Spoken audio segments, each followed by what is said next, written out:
Hey explorers, so if you're ready to turn your ESP32 into a robot's best friend, you're in the right place. But first, remember that promise I made?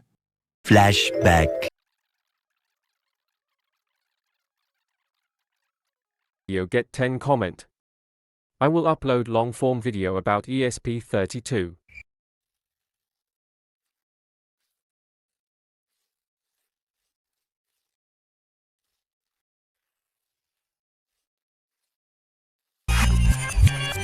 Wasted. Video get 10 comment.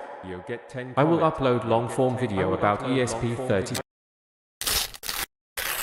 Meaning everything you need to know about ESP32 and how to install it on Arduino IDE.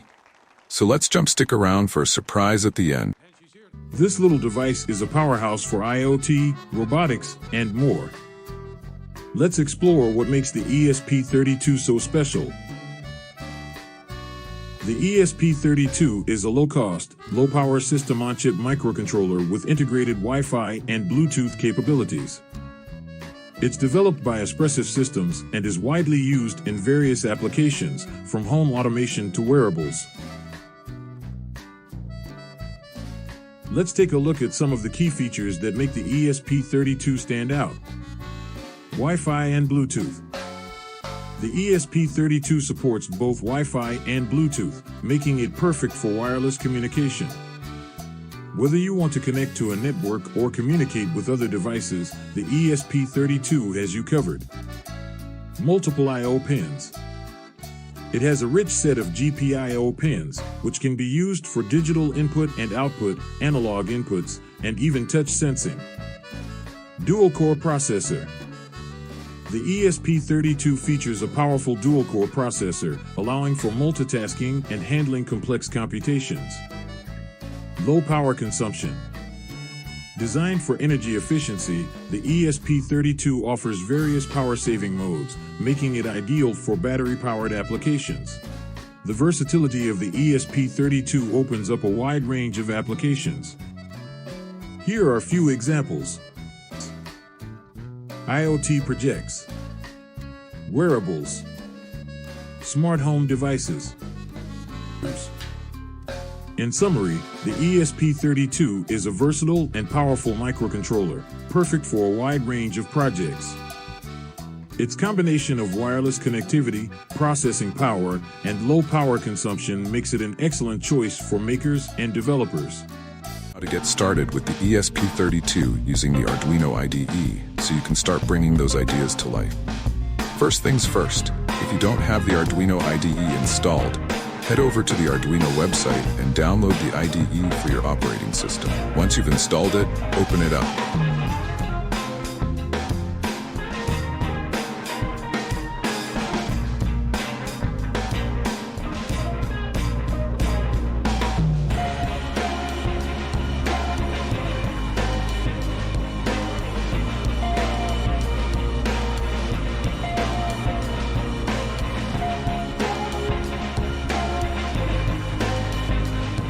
Next, we need to add support for the ESP32.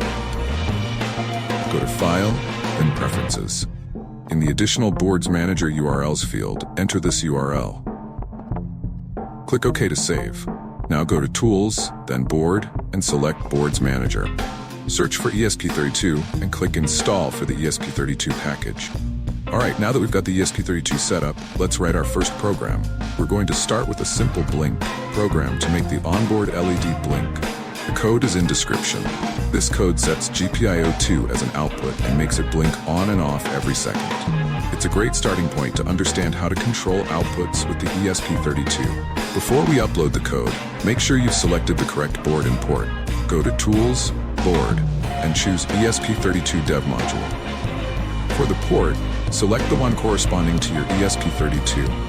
Click the Upload button, and the code will start transferring to your ESP32. You'll see the LED on the board start blinking once the upload is complete. And there you have it. Your ESP32 should now be blinking away. This is just the beginning. There's so much more you can do with the ESP32 and Arduino IDE. And that's a wrap. Now you're an ESP32 whiz and know how to set it up in Arduino IDE. But here's the kicker. Next time, I'm diving deep into a long-form video all about Arduino. It's going to be packed with so much info, you might need a bigger notebook. So if you're excited about that, let's see if we can get 10 comments on this video. No pressure, right? And don't forget, I've got a surprise for you. Some awesome ESP32 documentation is coming your way. If you enjoyed this video, hit that like button, leave a comment, and subscribe. More exciting adventures are ahead for all you explorers out there.